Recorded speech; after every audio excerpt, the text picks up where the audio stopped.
தமிழக மக்கள் எல்லாருக்கும் வணக்கம். உடனுக்குடன் வானிலை பற்றி தெரிந்து கொள்ள நம்முடைய யூடியூப் சேனலை மறக்காமல் சப்ஸ்கிரைப் செய்து கொள்ளுங்கள். நிறைய பேர் பார்க்குறீங்க, ஆனால் யாருமே செக் பண்ண மாட்டேங்கிறீங்க. ஸோ மறக்காமல் தயவு செய்து ஒரு செக் பண்ணி விட்ருங்க. இன்றைக்கான தேதி பார்க்கலாம். ஏப்ரல் மாதம் 16/4/2025 ஆகிறதுங்க. எல்லாரும் இந்த அறிக்கையை ஸ்கிப் பண்ணாமல் இறுதி வரைக்கும் முழுமைக்கும் கேட்டு பயன்பெறுங்க. மிக முக்கியமானது, மறக்காமல் இந்த அறிக்கையை கேட்டு முடிச்சுட்டு மற்றவர்களுக்கு ஷேர் பண்ணி விட்டுருங்க, அவங்களும் கேட்டு தெரிஞ்சுக்கிட்டோம். அதாவதுங்க, முதல்ல இந்த தென்மேற்கு பருவமழை 2025 எப்படி இருக்கும் அதை பற்றி கொஞ்சம் விரிவாக பார்க்கலாம். ஏன்னா நேற்று நம்ம சென்னை வானிலை ஆய்வு மையம் என்ன சொன்னாங்கன்னா, திடீரென்று ஒரு அறிக்கையை கொடுத்துட்டாங்க. இந்த வருஷம் தென்மேற்கு பருவமழை கேரளாவில் குறைவாகவே பெய்யும், குறைவாகவே பதிவாகலாம், குறைய வாய்ப்பு இருக்குது அப்படின்ட்டு திடீரென்று ஒரு அதிர்ச்சி தகவல் அவங்க கொடுத்துட்டாங்க. அதாவது நான் என்ன சொல்ல போகிறேன்னா, இந்த வருஷம் தென்மேற்கு பருவமழை பார்த்திங்கன்னா அதிகமாக பெய்வதற்கே ஒரு வாய்ப்பாக இருக்குது. ஆனால் குறைவதற்கு அவங்க சொல்கிறாங்க குறையும்னு. ஆனால் நான் என்ன சொல்கிறேன்னா, அதிகமாக பொழிவதற்கும் அதிகமாக பெய்வதற்கும் வாய்ப்பு இருக்குதுன்னு நான் சொல்கிறேன். அதாவது தெளிவாக சொல்லப்போனால் இன்றிருந்து கணக்கு பார்க்கலாம். அதாவது நம்ம தமிழகத்தில் குறிப்பாக கேரளாவில் தென்மேற்கு பருவமழை காலம் பார்த்திங்கன்னா ஜூன் மாதம்தான். ஜூன், ஜூலை, ஆகஸ்ட்டு, செப்டம்பர் வரைக்கும் கண்டிப்பாக நீடிக்கும். சில வருடங்களில் அக்டோபர் கூட தொடர்ந்து இருக்குது. ஆனால் இந்த வருஷம் முன்கூட்டி கூட தென்மேற்கு பருவமழை தொடங்கலாங்க. ஆனால் தென்மேற்கு பருவமழைக்கு இன்னும் இன்றிலிருந்து கணக்கு பார்த்தால் கிட்டத்தட்ட ஒரு 40 தினங்களுக்கு மேலே இருக்குது. இன்னும் ஒரு இடையே ஒரு மாதம் முழுவதும் இருக்குது. ஸோ இப்போ பார்த்திங்கன்னா இன்றைக்கே பலவிதமான மாற்றங்கள். இந்த ஒரு நாளே பார்த்தீங்கன்னா காலையில் ஒரு மாற்றம் மாறுது, மதியானம் ஒரு மாற்றம் மாறுது, இரவு திடீரென்று ஒரு வானிலை மாற்றம். இப்படி ஒரு நாளுக்கு 5 முறை பார்த்தீங்கன்னா வானிலை மாற்றங்கள் நடக்குதுங்க, 5 முறை. ஸோ இப்படி இருக்கும்பொழுது நம்ம ஒரு மாதம் அப்புறமா பெய்யக்கூடிய அந்த தென்மேற்கு பருவமழை இப்போவே நம்ம கணக்கு பார்க்க முடியாது. இப்போவே நம்ம ஆய்வு முடிவு பண்ணி இப்போவே நம்ம உறுதியாக ஒரு நிலையான அறிக்கை கொடுக்க முடியாது. ஏன் சொல்கிறேன்னா, காலநிலை மாற்றங்கள் ஏற்பட்டு விட்டது. நம்ம இப்போ அதுக்குள்ளே தான் இருக்கோம். ஸோ நான் என்ன சொல்ல போகிறேன்னா, தென்மேற்கு பருவமழை பார்த்திங்கன்னா அதிகமாக பெய்வதற்கே வாய்ப்பு. குறிப்பாக வட இந்தியா மற்றும் கேரளா, நீலகிரி மாவட்டம் முதல் கன்னியாகுமரி வரைக்கும் கண்டிப்பாக தென்மேற்கு பருவமழை மிக சிறப்பாக இருக்கும் அப்படின்னு நான் சொல்கிறேன். ஏன்னா இப்போவே பார்த்திங்கன்னா எதுவும் சொல்ல முடியாது. அதாவது சென்னை வானிலை ஆய்வு மையம் என்ன சொல்லியிருக்காங்கன்னா, குறைய வாய்ப்புன்னு சொல்கிறாங்க. அது மட்டும் இல்லைங்க, இப்போ உங்களுக்கெல்லாம் நான் இருக்குன்னு நினைக்கிறேன், 2023 அப்போது தென் கடலோர மாவட்டங்களில் வெள்ளப்பெருக்கு ஏற்பட்டது. குறிப்பாக தூத்துக்குடி, காயல்பட்டினம் கிட்டத்தட்ட ஒரு 100 சென்டிமீட்டருக்கு மேலே மழை பதிவானது. ஸோ அப்போ யார் சொன்னது? யாருமே சொல்லலை. அது உலக வானிலை ஆய்வாளர்களும் சொல்லலை. அப்படி ஒரு மழை பெய்யணும்னு, வெள்ளப்பெருக்கு தென் மாவட்டங்களில் ஏற்படும்னு யாருமே சொல்லலை. சென்னை வானிலை ஆய்வு மையம் அவங்க சொல்லவே இல்லை. அவங்க கனமழை தான் பெய்யணும்னு சொன்னாங்க. ஆனால் அதிகனமழை வெள்ளப்பெருக்கெல்லாம் ஏற்படும், குறிப்பாக தூத்துக்குடி, தென்கடலோர மாவட்ட மக்கள் கவனமாக இருங்க, அதாவது சென்னை வானிலை ஆய்வு மையம் எந்த ஒரு எச்சரிக்கையும் கொடுக்கல. ஸோ அந்த மழையெல்லாம் முடிஞ்ச அப்புறம் அவங்க ரெட் அலர்ட்லாம் கொடுக்குறாங்க. அதாவது மழையெல்லாம் தொடங்குவதற்கு முன்னாடி அவங்க எதுவுமே கொடுக்கல. அதுவே மழையெல்லாம் பெஞ்சு முடிஞ்ச அப்புறம் அந்த சுழற்சியெல்லாம் போன அப்புறமேலு தென் மாவட்டங்களுக்கு மழை பெய்யும், ரெட் எச்சரிக்கை கொடுக்குறாங்க. ஸோ இப்படி சென்னை வானிலை ஆய்வு மையம் பொறுத்த வரைக்கும் அவங்களுடைய கணிப்புகள் இப்போதைக்கு சரி வராது. அதாவது நான் என்ன சொல்ல போகிறேன்னா, அவங்களுடைய கணிப்புகள் இப்போதைக்கு வெறும் 50% தான் நம்ப முடியும். ஆனால் 100% நம்ப முடியாது. எனவே இந்த வருஷம் தென்மேற்கு பருவமழை அதிகமாக பெய்வதற்கு ஒரு வாய்ப்பாக இருக்குது. சரிங்களா? இப்போ ஒவ்வொரு நாளுமே வானிலை மாற்றங்கள் ஏற்படும் பொழுது அப்போ நம்ம ஒரு மாதத்துக்கு அப்புறம் பெய்யக்கூடிய மழை இப்போவே நம்ம கணிச்சு சொல்ல முடியாது. சரிங்களா? எனவே இந்த வருஷம் தென்மேற்கு பருவமழை நம்ம அறிவித்தபடியே சிறப்பாக இருக்கும். எனவே கவலைப்படாதீங்க. சரிங்களா? நேற்று விவசாயிகள் எல்லாமே ஒரு பயமாக அதிர்ச்சியாக பார்த்தாங்க. என்ன சார் இது நியூஸில் சொல்லிட்டாங்க, தென்மேற்கு பருவமழை குறையுங்கிறாங்க, என்ன இது கணக்கு அப்படின்ட்டு நீங்கள் எல்லாருமே அதிர்ச்சியாக ஆகிருப்பீங்க. அதிர்ச்சியெல்லாம் ஆகக்கூடாது. சரிங்களா? தென்மேற்கு பருவமழை பார்த்திங்கன்னா இந்த வருஷம் சிறப்பாக இருக்கும். அதே போல் வட இந்தியாலாம் கண்டிப்பாக வெள்ளப்பெருக்கு ஏற்படும். கேரளாவிற்கு வெள்ளப்பெருக்கு அபாயம் இருக்குது. தென்மேற்கு பருவமழை தொடங்குவதற்கு முன்னாடியே மே மாதம் அதிகமான மழைப்பொழிவு கண்டிப்பாக காத்திருக்கு. அதே போல் நீலகிரி மாவட்டம் முதல் கன்னியாகுமரி வரைக்கும் சிறப்பான மழை காத்திருக்கு. சரிங்களா? கவலைப்படாதீங்க. அதே போல் இந்த தென்மேற்கு பருவமழை காலத்தில் இடையிடையே பெய்யக்கூடிய அந்த இடியுடன் கூடிய கனமழையும் தென்மேற்கு பருவமழையுடன் இணைந்த ஒரு மழையாக இந்த வருஷம் அதிகமாக மழை பெய்யும். வட மாவட்டம், டெல்டா, தென் மாவட்டம், மேற்கு மாவட்டம், உள் மாவட்டங்களுக்கு சிறப்பான இந்த தென்மேற்கு பருவமழை காலத்தில் இடையிடையே பெய்யக்கூடிய மழையும் சிறப்பாக இருக்குது, கவலைப்படாதீங்க. இந்த வருஷம் மழை பொழிவுகள் குறைய வாய்ப்பு இல்லை. யார் சொன்னாலும் அதாவது இப்போ பார்த்தீங்கன்னா அவங்களுடைய கணிப்புகள் வந்து கொடுத்துருக்காங்க. சென்னை வானிலை ஆய்வு மையம் வந்து கொஞ்சம் அவங்க வந்து வாய்ப்புன்னு தான் சொல்லியிருக்காங்க. உறுதியாக குறையும் அப்படின்னு அவங்க வந்து சொல்லவே இல்லை. வாய்ப்பு இப்போதைக்கு பார்த்தீங்கன்னா அவங்க வந்து ஒரு கணிப்பு பார்த்த வரைக்கும் ஒரு கணிப்பில் தெரிஞ்சிருக்கு. இப்போதைக்கு தென்மேற்கு பருவமழை குறையும் அப்படின்னு சொல்லியிருக்காங்க. நிச்சயமாக அதுவும் மாறும். அவங்களும் பார்த்தீங்கன்னா வரக்கூடிய அந்த மே மாதம் வந்தவுடன் அவங்களும் மாற்றி கண்டிப்பாக தென்மேற்கு பருவமழை அதிகமாக பெய்ய வாய்ப்பு அப்படின்னு சொல்லுவாங்க. சரிங்களா? நிச்சயமாக வரக்கூடிய நாட்கள், அதாவது குறிப்பாக இந்த ஏப்ரல் இறுதி மற்றும் மே மாதங்களில் நம்ம தமிழ்நாட்டிற்கு சிறப்பான மழை வந்து காத்திருக்கு. நிச்சயமாக இந்திய பெருங்கடல் நீராவி காற்று கேரளா, கர்நாடகா, நம்ம தமிழகம் முழுவதும் தென்மேற்கு பருவமழை தொடங்குவதற்கு முன்னாடி நம்ம தமிழகத்திற்கு சிறப்பான மழை கொடுக்கும். வரக்கூடிய நாட்களில் இடியுடன் கூடிய கனமழை தொடரும். அது மட்டும் இல்லாங்க, அதே போல் விவசாயிகளுக்கு ஏற்ற அளவு, அதாவது விவசாயம் செய்வதற்கு மழைப்பொழிவு கண்டிப்பாக ஒரு மகிழ்ச்சி கொடுக்கும். விவசாயம் செய்வதற்கு தேவையான நீர்வரத்து கண்டிப்பாக வரும். ஏன்னா கேரளாவில் மழை குறைஞ்சா நீர்வரத்தும் குறைஞ்சிடும். அப்போ கேரளாவில் அதிகமான வெள்ளப்பெருக்கு ஏற்பட்டால் தான் நம்ம விவசாயம் செய்வதற்கு அதிகமான நீர்வரத்து கிடைக்கும். சரிங்களா?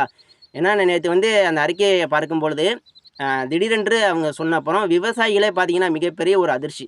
என்ன சார் அவங்க வந்து இப்படி சொல்லிட்டாங்க, குறையுங்கிறாங்க, என்ன இதெல்லாம் விவசாயம் செய்யலாமா வேண்டாமா அப்படின்ட்டு எல்லாருமே நேற்று வந்து ஒரு குழப்பமாக இருப்பீங்க. நிச்சயமாக விவசாயம் செய்யுங்கள். இந்த வருஷம் தென்மேற்கு பருவமழையும் சரி, வடகிழக்கு பருவமழையும் சரி, இடையிடையே பெய்யக்கூடிய இடியுடன் கூடிய கனமழையும் கண்டிப்பாக மகிழ்ச்சி கொடுக்கும். எல்லா இடங்களுக்கும் மழை கொடுக்கும். இந்த அறிக்கையை ஸ்கிப் பண்ணாமல் இறுதி வரைக்கும் கேளுங்க. இன்றைக்கான வெப்பநிலை எப்படி இருக்கும், மழை வாய்ப்புகள் எந்தெந்த மாவட்டங்களுக்கு இப்போ இன்றைக்கி வந்து வாய்ப்பு இருக்குது, எல்லாவற்றையும் நான் வந்து கொடுத்துருக்கேன். ஸ்கிப் பண்ணாமல் இறுதி வரைக்கும் கேளுங்க. இது வந்து ஒரு 10 நிமிஷம் மேலே தான் இந்த அறிக்கையெல்லாம் இருக்கும். ஏன்னா நான் 38 மாவட்டம் பெயரும் சொல்லணும். அதாவது நிறைய பேர் சொல்கிறீங்க, சார் ரொம்ப லாங் வீடியோவாக இருக்குது, கொஞ்சம் 10 நிமிஷம், ஒரு 7 நிமிஷம், ஒரு 5 நிமிஷம் கொடுங்க அப்படின்னு கேட்குறீங்க. அதாவது 5 நிமிஷத்தில் எல்லா மாவட்டங்கள் பெயரும் நம்ம சொல்ல முடியாது. அதாவது தென் மாவட்டம், வட மாவட்டம், டெல்டா மாவட்டம், அனைத்து 38 மாவட்டங்களிலும் வெப்பநிலையும் நான் வந்து சொல்கிறேன், மழை பொழிவும் சொல்கிறேன், வரக்கூடிய நாட்களில் எல்லா இடங்களுக்கும் மழை இருக்குன்னு சொல்கிறேன். இப்படி சொல்லும் பொழுது அது வந்து ஷார்ட்டாக சொல்ல முடியாதுங்க. இது சரிங்களா? தயவுசெய்து கொஞ்சம் மன்னிச்சிடுங்க. முழுமைக்கும் கேளுங்க. உங்கள் மாவட்டம் பெயரும் நான் வந்து சொல்லியிருப்பேன். சரிங்களா? ஸ்கிப் பண்ணாமல் இறுதி வரைக்கும் கேளுங்க. ஸோ அடுத்து பார்த்தீங்கன்னா நம்ம தமிழகத்தில் இன்று மதியம் அதிகமான வெப்பநிலை கண்டிப்பாக பதிவாகும்.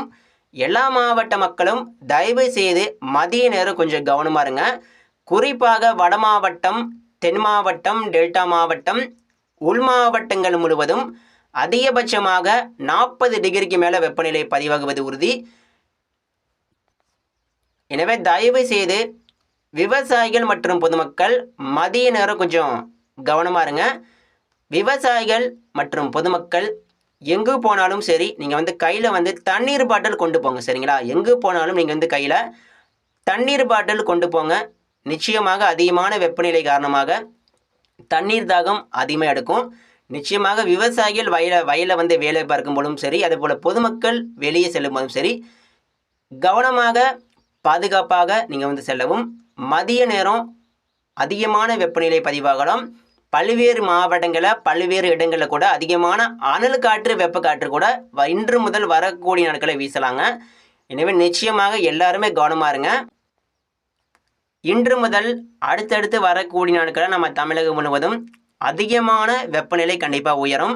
நிச்சயமாக இன்றைக்கே கண்டிப்பாக 40 டிகிரிக்கு மேலே பல்வேறு மாவட்டங்களில் வெப்பநிலை தொடும். நாளை மற்றும் நாளை மறுநாள், அதாவது அடுத்தடுத்து வரக்கூடிய வாரங்களாக இருக்கட்டும், அடுத்தடுத்து வரக்கூடிய நாட்களாக இருக்கட்டும், மாதங்களாக இருக்கட்டும், நிச்சயமாக தமிழகம் முழுவதும் அடுத்த மே மாதம் அந்த தென்மேற்கு பருவமழை தொடங்கும் வரைக்கும் நம்ம தமிழகத்தில் அதிகமான வெப்பநிலை அப்படிங்கிறது தொடர்ந்து உயர்ந்து கொண்டே இருக்கும். எனவே தயவு செய்து கவனமாக இருங்க.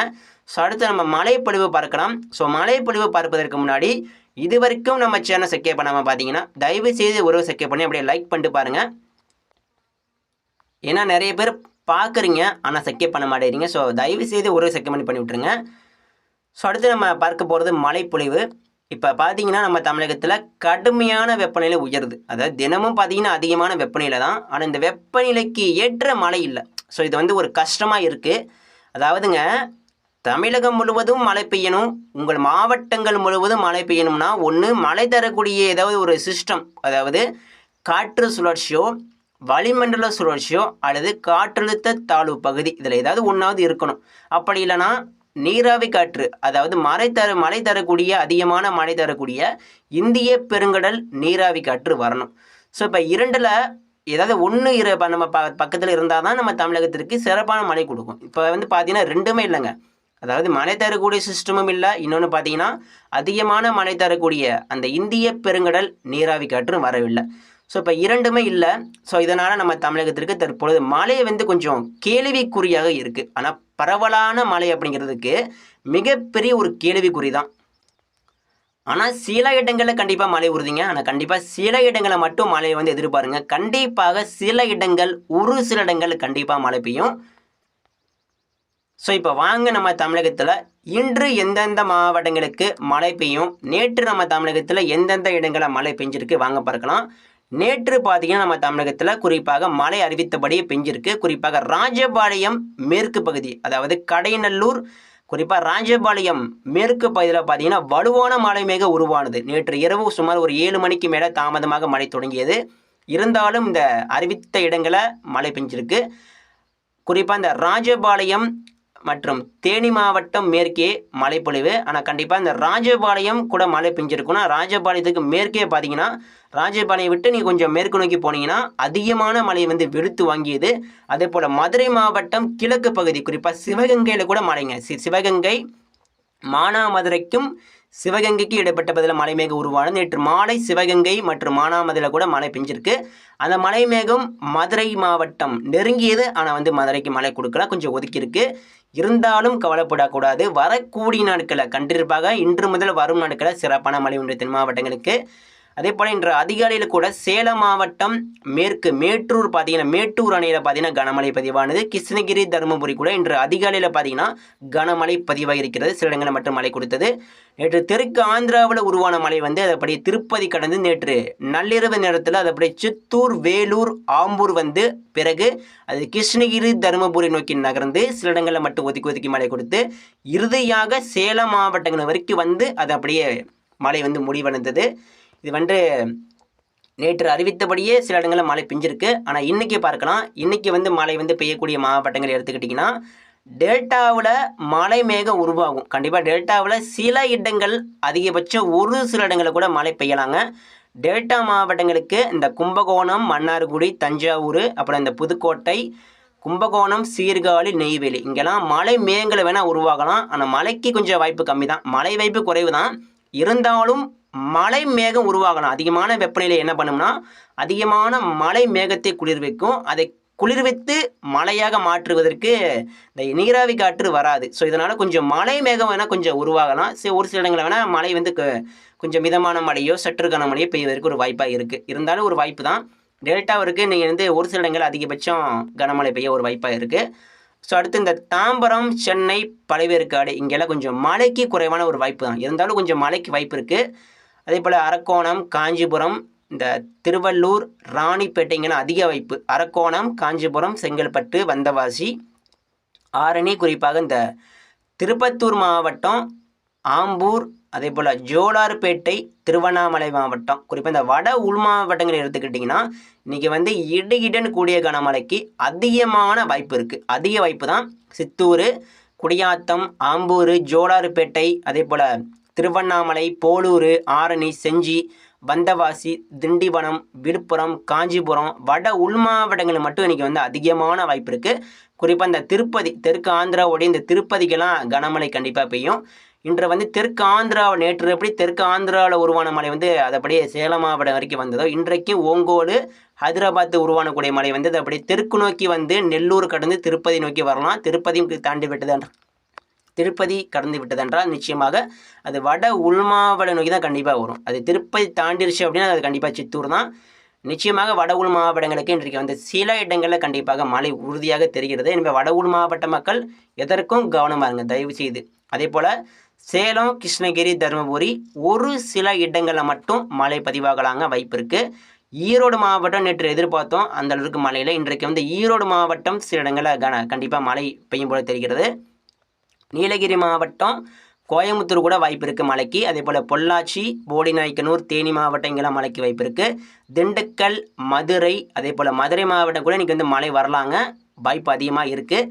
ராமநாதபுரம், அதே போல் பரமக்குடி, காரைக்குடி, மானாமதுரை, சிவகங்கை இன்றைக்கு மழை வரலாங்க, வாய்ப்பு இருக்குது. ராஜபாளையம் இன்றைக்கு மழை வரும். திருநெல்வேலி, நாகர்கோவில், கன்னியாகுமரி ஏதேனும் சில இடங்களில் மட்டும் மழைக்கு வாய்ப்பு இருக்குது. இன்றைக்கி வந்து தென் மாவட்டங்களுக்கு பரவலாக மழை பெய்யாது, ஏதேனும் சில இடங்களில் மட்டும் மழை கொடுக்கும். அதாவது தென் மாவட்டங்களுக்கு ஏதேனும் சில இடங்களில் மட்டும் மழை கண்டிப்பாக கொடுக்கலாம், அதிக வாய்ப்பு இருக்குது. சேலம், ஈரோடு மற்றும் இந்த திருப்பூர் மாவட்டங்களுக்கு கொஞ்சம் வாய்ப்பு குறைவான ஒரு வாய்ப்பு தான், இருந்தாலும் ஒரு வாய்ப்பாக இருக்குது, மழை வரலாங்க. திருப்பூர் மாவட்டம், தாராபுரம், அதே போல் பழனி, பொள்ளாச்சிக்கு கொஞ்சம் வாய்ப்பாக இருக்குது. மேற்கு திசை காற்று வீசும், இதனால் கொஞ்சம் மழை கொஞ்சம் வாய்ப்பு தான். அரவங்குறிச்சி, வேடசந்தூர், பழனி, கொடைக்கானல், தாராபுரம், கரூர், நாமக்கல், ஈரோடு இங்கெல்லாம் ஏதேனும் ஒரு சில இடங்களில் கனமழை பெய்யலாம், அதிக வாய்ப்பு இருக்குது. ஈரோடுக்கு வடக்கு அதிக வாய்ப்பு. அந்த மேற்கு திசை காற்றால் தாராபுரம், பல்லடம், பாலக்காடு, கனவை இங்கெல்லாம் கொஞ்சம் குறைவான ஒரு வாய்ப்பாக இருக்குது. இருந்தாலும் மழைக்கு ஒரு வாய்ப்பு வரலாங்க, ஒரு வாய்ப்பாக இருக்குது. கரூர், முசிறி, திருச்சூர் இங்கெல்லாம் ஏதேனும் ஒரு சில இடங்களில் கனமழைக்கு வாய்ப்பு இருக்குது. மணப்பாறை, திண்டுக்கல் கூட மழைக்கு வாய்ப்பு இருக்குது.